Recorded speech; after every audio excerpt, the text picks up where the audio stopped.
ሕይወቱን ስለ ክርስቶስ የሰጠ ሁሉ ዓለምን ያሸንፋል። ደግሞም ዓለምን አሸንፎ ራሱን ቢያጣ ምን አለበት? ቤተክርስቲያን ወጣት ወይም አረጋዊ ስለሆነን ሳይሆን ልጆቿንና ሁላችንንም ትፈልገናለች። ታዲያ ምን ለማድረግ ወሰንክ? ለገዢው ጌታችን መድኃኒታችን ኢየሱስ ክርስቶስ ቤተክርስቲያንን በደሙ እንደመሰረታትና እንዳነጻት በራፎቿ እንደማይዘጉ እነግረዋለሁ።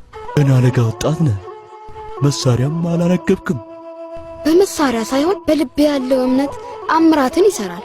የምታስበው መከራው ቀላል ሳይሆን ጨካኝና አሰቃቂ ነው። እኔም በዚች ቦታ ሕይወታቸውን ከሰጡት ሰማዕታት አላንስ።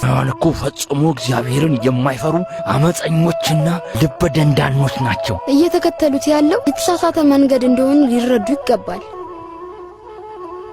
እግዚአብሔር ብርታቱን ይስጥ። እኔ ግን ስላንተ ሐሳብ ገብቶኛል። ሕይወቱን ስለ ክርስቶስ የሰጠ ሁሉ ዓለምን ያሸንፋል።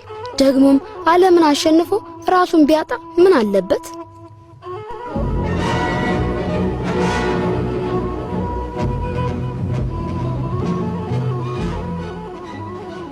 ልጄ በርሽሽ፣ እየተመለሱ ነው። እንዲያዩ አልፈልግም። ደሙ እስካሁን ድረስ እንዳለ ነው። ከትናንት አንስተን ይኸው መሬቱን እያጸዳን ነው።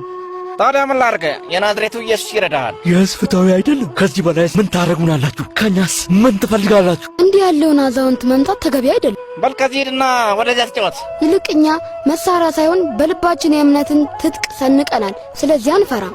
ያን ያለውን ጨዋታን ተቆሙ። ዛሬ ትቻችኋለሁ፣ ነገ ደግሞ እመጣለሁ። ታዲያ ደም ነገር በመለከት ግን ትናንት እንደሞቱት በእናንተ ላይ እንዲህ ይሆናል። ይገባችኋል? ገብቶኛል።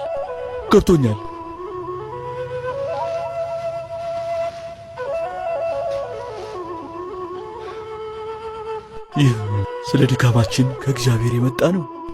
እግዚአብሔር ከኛ ጋር ከሆነ ማን ሊቃወመን ይችላል? የኔ ልጅ ጀግና ነህ፣ በዚህም ጊዜ ዕድለኛ ነህ። ነገር ግን ሁሌም ላይሆን ይችላል። እርፍ ጨብጦ ወደ ኋላ የሚያርስ የለም።